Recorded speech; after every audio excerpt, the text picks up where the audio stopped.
আজকের দিনটা বেশ ভালোভাবে কেটে গেল। আর দুটো দিন গেলে মাস শেষ হবে, বেতন হবে। বেশ সুখী আছি।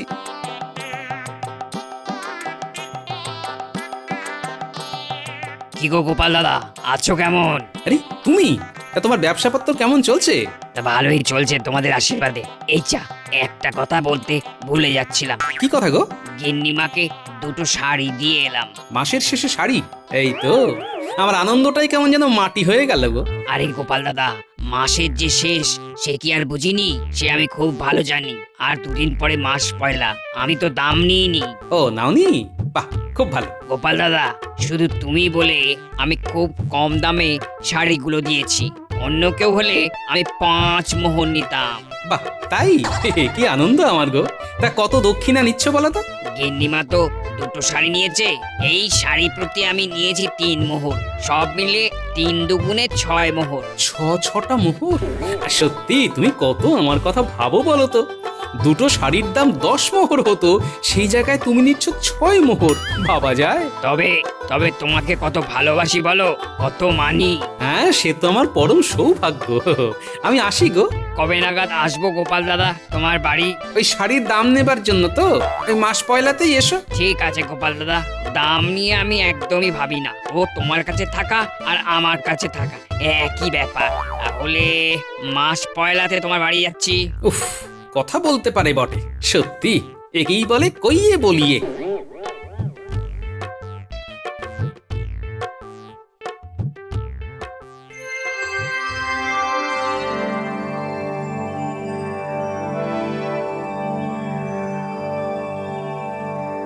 একি গো? কি হলো?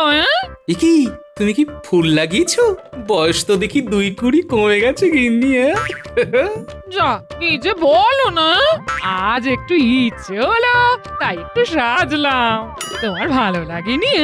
ব্যাপারটা ঠিক কি হচ্ছে ধরতে পারছি না তো।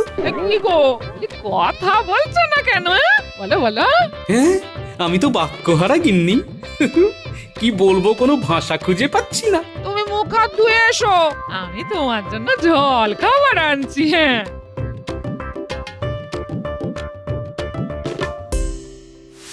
এইখানে মানুষটাকে খেতে দি, থালায় সাজিয়ে দি মিষ্টিগুলো, দেখতে ভালো লাগবে। আর এইখানে রাখি মুড়ি আর বাতাসা। কি কি দেখি? আচ্ছা, আমি এটা কি সত্যি দেখছি? তুমি বসো, কি ভাবছো বলো তো তখন থেকে? আচ্ছা গিন্নি, আমার চোখ কান নাক সবকিছু খোলা আছে, নাকে ঢুকছে সুন্দর গন্ধ। এসব কি সত্যি? এই তখন তুমি কত ভালো ভালো কথা বললে, সব শুনলাম। হ্যাঁ গো, আমার কান ঠিক আছে তো গিন্নি? হ্যাঁ গো হ্যাঁ, সব সত্যি। তুমি সত্যি, আমি সত্যি, এই মিষ্টিগুলো সত্যি। আচ্ছা, এই রকমটা প্রতিদিন হয় না কেন গো? এই শোনো না, একটা দারুণ দারুণ ঘটনা ঘটে গেছে। হ্যাঁ সত্যি, তোমায় সবাই কত সম্মান করে। হ্যাঁ, আসল কথায় এসো। আমায় সম্মান করে কি করে বুঝলে? আজ হারিওয়ালা এসেছিল বুঝলে, আমি কিছুতেই নেব না।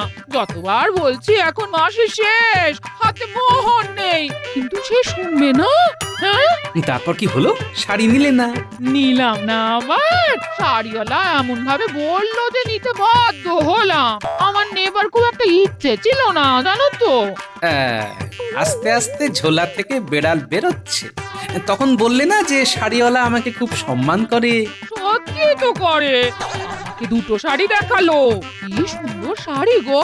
দাম বললে 10 মোহর। দুটো শাড়ি আমাকে জোর করে দিয়ে বললো, এ গিন্নিমা, তোমাকে 10 মোহর করে দিতে হবে না, তুমি 8 মোহর করে দেবে। গোপাল দাদার সাথে আমার আজকে সম্পর্ক। কি হলো? শাড়িওয়ালা বলল 3 মোহর। বুঝলাম, এই খাতিরের অন্য অর্থ। শাড়িগুলো দেখবে না? হ্যাঁ, হ্যাঁ, আগে এই মিষ্টিগুলো আয়েশ করে শেষ করি, তারপর দেখব। ভাবা যায় 3 মোহরের জায়গায় 8 মোহর। আচ্ছা, ঠকান ঠকলাম, 5 মোহর ঠকে গেলাম। এই এই বটা, এই বটা, দাঁড়া দাঁড়া দাঁড়া, তোর সাথে অনেক কথা আছে, দাঁড়া। কি হলো? আমার ঘাট ধরেছেন কেন? তোর ঘাড় ধরেই যদি ঘটার ঘাড় পাওয়া যায়, ঘটা যে আমার থেকে 30 মোহর ধার করে সেই যে গা ঢাকা দিল, আর তো আমার সামনে আসছে না রে বটা। আসলে ওর সময়টা এখন ভালো যাচ্ছে না, হাতে কাজ নেই, তাই ট্যাঙ্কের জোর নেই। ওসব ছেদ কথায় কাজ নেই। আমার ধারটা যদি কাল পরশুর মধ্যে শোধ করতে না পারে, তাহলে কিন্তু খুব খারাপ হবে। বটার হাতে তো সত্যিই কিছু নেই। ঠিক আছে, আপাতত যেটুকু পারে সেটুকু দিক। তুই গিয়ে বল কিছু উপর হস্ত করুক। ঠিক আছে, আমি গিয়ে বলছি। বটা, আমার সাথে বেইমানি চলবে না।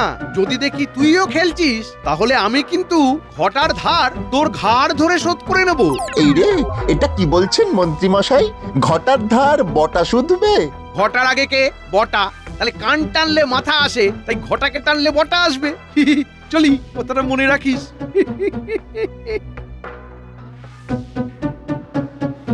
না, ঘটাকে গিয়ে বলতেই হবে।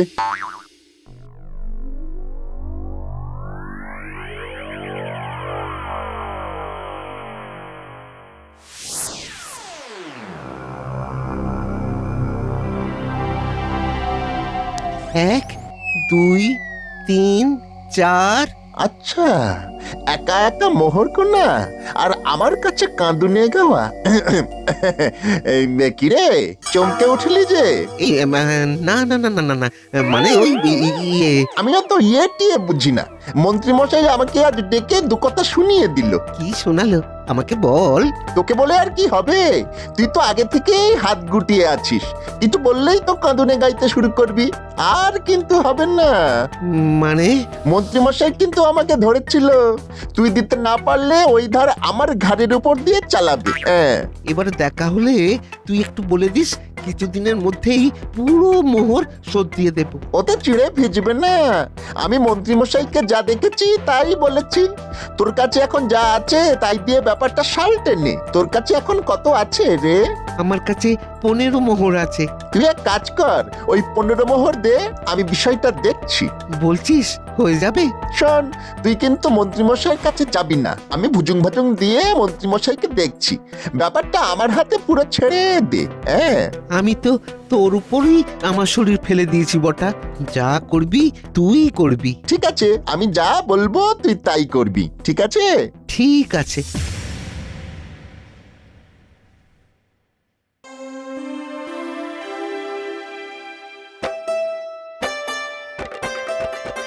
আজকের সন্ধে থেকে সময়টা যেন আমার কাছে স্বপ্নের মতো চলে যাচ্ছে।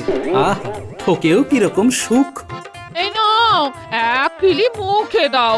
মুড়ি আর এলাচ দিয়ে সে জেনেছি গো। হ্যাঁ, বাবা, ঠকেও সুখ কেনা যায়। 5 মোহর ঠকলাম। এই মাঝে মাঝে কোথায় হারিয়ে যাচ্ছ? তোমার এই এক খেলিতে খিলখিলিয়ে উঠছি আর ভাবছি। কি ভাবছো? না থাক, বুঝলে গিন্নি, এমন কিছু কথা আছে যেগুলো না ভাবতেই ভালো লাগে, বললেই ঠিক উল্টো প্রতিক্রিয়া হবে। তাই যেগুলো ভেবে আনন্দ পাই সেগুলো ভেবেই যাই, ভেবেই আনন্দ পাই। বুঝলাম না। হ্যাঁ, কিছু কিছু কথা আছে যেগুলো না বোঝাই ভালো। যে শাড়িগুলো দেখলে সেগুলো আমাকে খুব ভালো মানাবে না? হ্যাঁ হ্যাঁ, মানাবে তো, না মানালে নেবে কেন? না গিন্নি, শুয়ে পড়ো, কাল আবার সকালে কাজ আছে, রাজসভা আছে।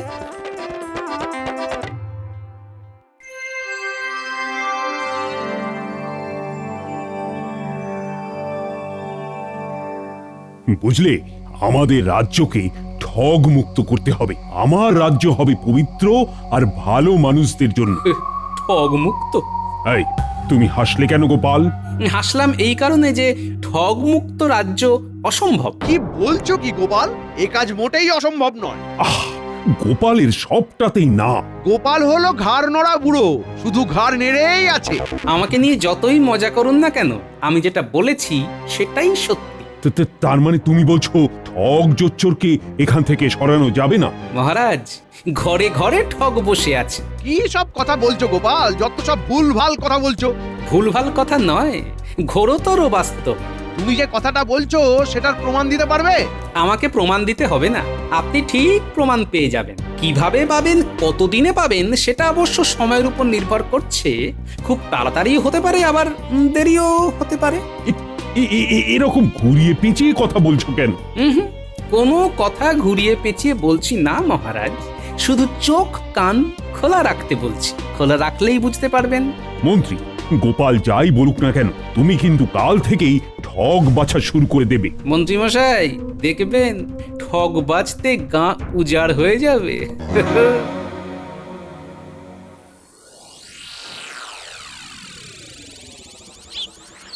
এখানে চুপ করে দাঁড়িয়ে থাকি, মন্ত্রীমশাই আসবে আর ঘটার ধারটা শোধ করে দেব, কিন্তু 15 মোহর দেব না, আমি দেব 10 মোহর। 5 মোহর আমার মজুরি।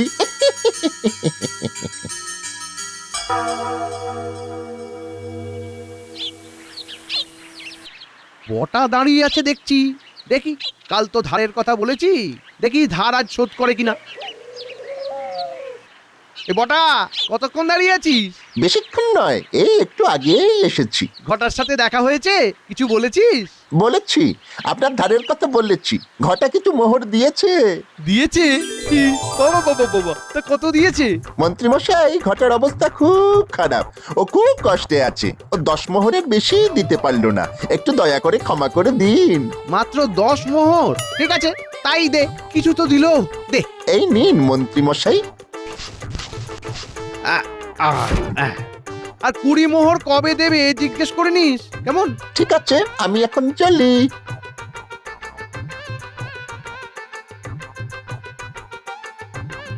যাক, কিছু তো পেলাম। গোপাল কিরকম একটা কথা বললো, সবাই নাকি ঠক। এই তো ঘটা বটাকে মোহর দিল, আর বটা আমাকে দিল, কেউ তো কাউকে ঠকালো না। বুঝলে গোপাল, তুমি আজ দারুণ একটা কথা বলেছো, যেটা আলোড়ন ফেলে দিয়েছে। চমক লেগেছে সবার। ভুক্তভোগী তো আমি, তাই তো বলেছি। কি হয়েছে গোপাল, তুমি খুলে বলো দেখি। তুমি ভুক্তভোগী? তোমাকে কে ঠকালো? এখন তো খুলবো না, শুধু দেখে যাও আরো কতজন ঠকে। কি দেখার কথা বলছো গোপাল? আর কে কে ঠকবে? আছে আছে, সব জানতে পারবে, তবে ঠকাতে মজা আছে। ঠকতে আছে মজা? কি যে আজব কথা, ঠকে হবে ভজা, বুকে মিষ্টি ব্যথা। না, পুরো বিষয়টা আরো জটিল হয়ে গেল। খুব সাধারণভাবে ভাবো, সব কিছু খুব মসৃণ মনে হবে, তবে মাঝে মাঝে বোকা সাজা কিন্তু খুব স্বাস্থ্যকর। কি যে সব বলছো না গোপাল, আমি খুব বিভ্রান্ত হয়ে যাচ্ছি।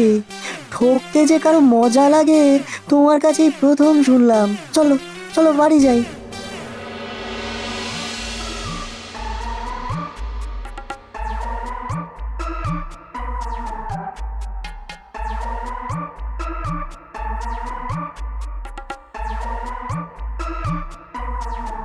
ওমা, তুমি দাঁড়িয়ে আছো, কেউ আসবে নাকি? কেন তুমি আসবে না? তাই তাই তো দাঁড়িয়ে আছি তোমার জন্য। আমার জন্য? কেন? ওমা কি গো, তোমার জন্য দাঁড়াবো না তো কার জন্য দাঁড়াবো? তুমি নাচছো কি? আমি কি? তুমি একটা হাত দাও, এবার এসো ঘরে। এ, ব্যাপারটা কি হচ্ছে ঠিক বুঝতে পারছি না। তোমার জন্য কত কি করেছি দেখো। যাও যাও যাও, হাত মুখ ধুয়ে এসো। মানে বলছি যে আজ কি হয়েছে গো? শোনো না, কাল মায়ের কাছে কিছু পাঠাতে হবে, কিছু মোহর দিতে হবে। আচ্ছা, এবার বুঝলাম কেন এত আদর। কত গো?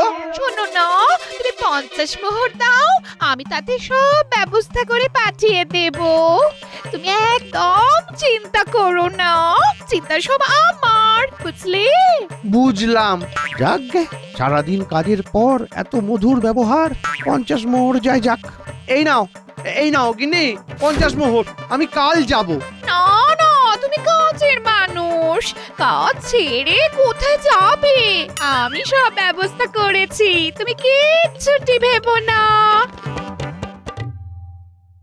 এই বটা, ধারটা শোধ করেছিস? হ্যাঁ, করেছি তো। তোর ধার শোধ হয়ে গেছে, একদম ভাবিস না। মন্ত্রীমশাই কিছু বললেন? কি আর বলবেন, কিছুই বলেননি। আমি ভাবছিলাম কত কি বলবে, কিন্তু যেই 15টা মোহর মন্ত্রীমশাইয়ের হাতে দিলাম, মন্ত্রীমশাই কি খুশি কি খুশি। সত্যি? সত্যি মন্ত্রীমশাই খুশি হলেন? হবেন না মানে? আমি সোজা মন্ত্রীমশাইকে বললাম আমরা এত আপনার কাজ করে দিই, তার কি কোনো মূল্য নেই? তাই শুনে মন্ত্রীমশাই কি বললেন? কি আর বলবেন, চুপ হয়ে গেলেন।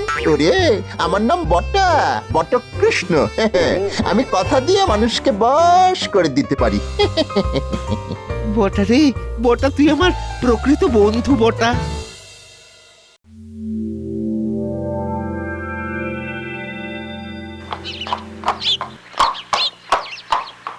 মন্ত্রী মশাই, ও মন্ত্রী মশাই।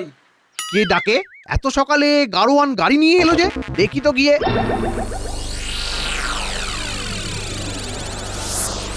কি গো, সাত সকালে তুমি এখানে? ওই যে গিন্নিমা বলল যে গিন্নিমার মায়ের কাছে সব জিনিসপত্র পাঠাতে হবে, আমি সব করে দিচ্ছি। গিন্নিমাকে বলেছি আপনাকে কিচ্ছু চিন্তা করতে হবে না, আমাকে মাত্র 30টা মোহর দিলেই আমি সব কাজ করে দেবো, কেমন? 30 মোহর? না না না না না, এর চেয়ে কমে আমি করতে পারবো না। গিন্নিমা মেনে নিয়েছেন মন্ত্রীমশাই, গিন্নিমা মেনে নিয়েছেন। ঠিক আছে। ঘরের লোকই ঠকালো।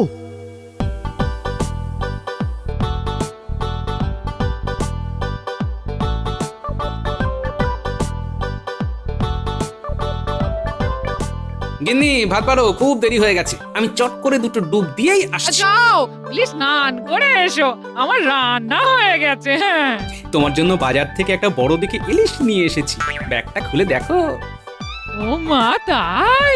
এ মা, তুমি এর একটু আগে বাজারটা আনতে পারতে তো, তাহলে তোমাকে ইলিশ মাছ ভেজে দিতাম। হ্যাঁ, এই গরম ভাতে ইলিশ মাছের তেল তোমার খুব খুব প্রিয় না?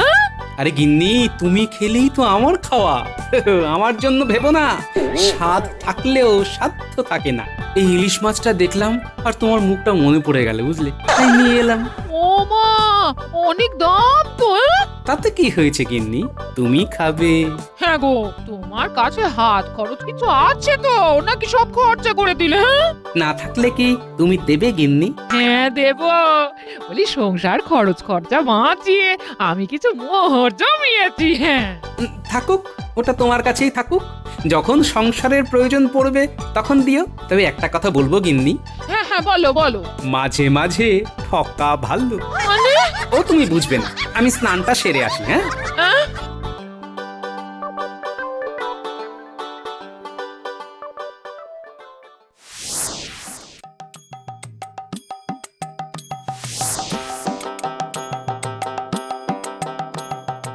যাক, তবু ভালো। না না না না না, আর পুরোটা ওই ভালো হলো কোথায় মন্ত্রীমশাই? এখনো তো 15 মোহর বাকি আছে। ভুল করছিস, 15 নয়, 20 মোহর। কি 20 মোহর? ওই বাকি আছে। মানে এতে অবাক হবার কি আছে? তুই আমাকে আরো 20 মোহর দিবি। 20 মোহর দেবো কেন? কেন দিবি মানে? তুই কি হিসেবে এতই কাঁচা? তুই আমাকে শোধ দিলি 10 মোহর, আমার কাছে তোর ধার 30 মোহর, তাহলে আমাকে কত দিতে হবে তোর? কোথাও একটা গোলমাল হচ্ছে। আমি তো আপনাকে 15 মোহর শোধ দিয়েছি। বাবা বাবা বাবা, 10 মোহর দিয়ে বলছিস 15 মোহর দিয়েছিস? তুই তো সাংঘাতিক ঠক। তোকে এই কৃষ্ণনগর থেকে তাড়াতে হবে। মহারাজ আমাকে ঠক বাঁচতে বলেছে। আমি তোকে পেয়ে গেছি। হ্যাঁ, দাঁড়ান দাঁড়ান দাঁড়ান, আমি বটাকে ডাকছি। বটার হাতে আমি 15 মোহর দিয়েছি। তুই বটাকে 15 মোহর দিয়েছিস? তবে নয় তো কি। আচ্ছা দাঁড়ান, বটাকে ডেকে নিয়ে আসছি। ঘটার কথাবার্তা শুনে তো মনে হচ্ছে ঘটা মিথ্যে কথা বলছে না। কি হলো মন্ত্রীমশাই, কি ভাবছেন? আমি রাজসভায় যাচ্ছি, তুই ওকে রাজসভায় নিয়ে আয়, তারপর দেখছি যে কত ধানে কত চাল। আচ্ছা মন্ত্রীমশাই। বাবারে, আমার কি অবস্থা! ঘরের মানুষও ঠকালো, বাইরের মানুষও ঠকালো। প্রথমে আমার সহধর্মিনী, তারপর আমার চেনা জানা মানুষ। আরে, তার মানে গোপাল তো ঠিক বলেছে গোপাল। কি গো মন্ত্রী, তোমার মুখটা বাংলার পাঁচের মতো হয়ে আছে কেন? কি আর বলি মহারাজ, আমার কপাল মন্দ। কেন মন্ত্রী মশাই, আপনার আবার কপালের কি হলো? তুমি একেবারে সঠিক কথা বলেছো গোপাল। ঠগ বাজতে গাঁ উজাড় হয়ে যাবে। মানে তুমি আবার ঠগের পাল্লায় পড়লে নাকি? পড়লাম মানে? কালকে গোপাল বললো, আর আজ সকালে দুবার ঠগের পাল্লায় পড়লাম। দুবার? বলো কি? মন্ত্রী মশাই, আপনি একটু খোলসা করে বলুন তো, সবাই শুনে বুঝি। মহারাজ আমার ঘরেই তো ঠগ বসে আছে। কে গো, তোমার গিন্নি নাকি? হ্যাঁ মহারাজ, রাতে তো আমি আমার গিন্নির ব্যবহার দেখে তাজ্জব হয়ে গেছি। আর বলতে হবে না, আমি সব বুঝে গেছি। তার মানে রাতে গিন্নিমা আপনাকে কুটোটি নাড়তে দেননি কি, তাই তো? পঞ্চব্যঞ্জন সাজিয়ে আপনার দিকে তাকিয়ে বসে আছেন, আপনি মুখে তুললে তবে শান্তি পাবেন কি, তাই তো? তুমি এত সব জানলে কি করে গোপাল? গোপাল বউ কি ভেঙেছে তোমার কপাল? সে আর বলতে, আমার গিন্নিও মুখে হাসি গলায় মধু নিয়ে আমাকেও ঠকিয়েছে। তবে এই ঠকাতে আছে মজা। এটা হচ্ছে মা লক্ষ্মীর ভাড়ার ঘর। আমি জানি বিপদে পড়লে ওই ভাড়ার ঘর থেকে ঠিক সাহায্য আসবে। এই কথাটা একেবারে ঠিক বলেছ গোপাল। তোমাদের রানীমাও আমাকে একবার বিপদ থেকে উদ্ধার করেছিল। আবার সেই গল্প অন্য একদিন বরং বলবো। এক তো আমার গিন্নি আমাকে ঠকিয়েছে, সেটা না হয় মানলাম, কিন্তু চীনা মানুষ বটা আমাকেও ঠকালো, আবার তার প্রিয় বন্ধু ঘটাকেও ঠকালো। আশ্চর্য! এ তো হলো বদমাইশ। আমার রাজ্যে এই ধরনের বদলোকের স্থান নেই। বেশ, তাহলে বটাকে ডাকো। মহারাজ, মহারাজ বিচার করুন মহারাজ। আমি বন্ধু ভেবে 15টা মোহর বটার হাতে দিয়ে মন্ত্রী মশাইকে ধার শোধ করবো বলে ভাবলাম, আর বন্ধু বন্ধুকে ঠকালো। বটা, বটা, এটা তুই কি করলি বটা? খুব দুঃখ দিলি। বটা, ঘটা তোমায় 15টা মোহর দিয়েছিল আগে আগে হ্যাঁ মহারাজ। এবং সেখান থেকে তুমি 5 মোহর নিজের কাছে রেখে দিলে। কি আক্কেল গো তোমার! ছি ছি ছি ছি ছি ছি। এই প্রহরীকে ডাকো। এর খুব অদ্ভুত শাস্তি। প্রতিদিন বাজারে সমস্ত লোকের সামনে 100টা করে কানমোলা, আর তারপর 14 বছরের সশ্রম কারাদণ্ড। মহারাজ, 14 বছর ধরে প্রতিদিন কানমোলা, কানটা তো লম্বা হয়ে ছাগলের মতো হয়ে যাবে। একদম সঠিক বিচার। ঠকানোর বেলা মনে ছিল না? তোমার শাস্তি সবাই দেখবে আর বদমাশি করার ইচ্ছেটাই চলে যাবে। মহারাজ, ঘটাকে একটা কাজ দিন, যাতে অর্থ উপার্জন করে মন্ত্রী মশাইয়ের ধারের টাকা শোধ করে। বাহ বাহ বাহ বাহ বাহ, খুব ভালো প্রস্তাব। তোমাকে কি বলে ধন্যবাদ দেব গোপাল দাদা? বিশ্বাস করে কাজ করে। আজ থেকে আমার বিশাল বাগানের ফুলগুলোর যত্ন নিতে হবে। এটাই তোমার কাজ। গোপালের কথা ফুরালো, বটার কান মুড়ালো।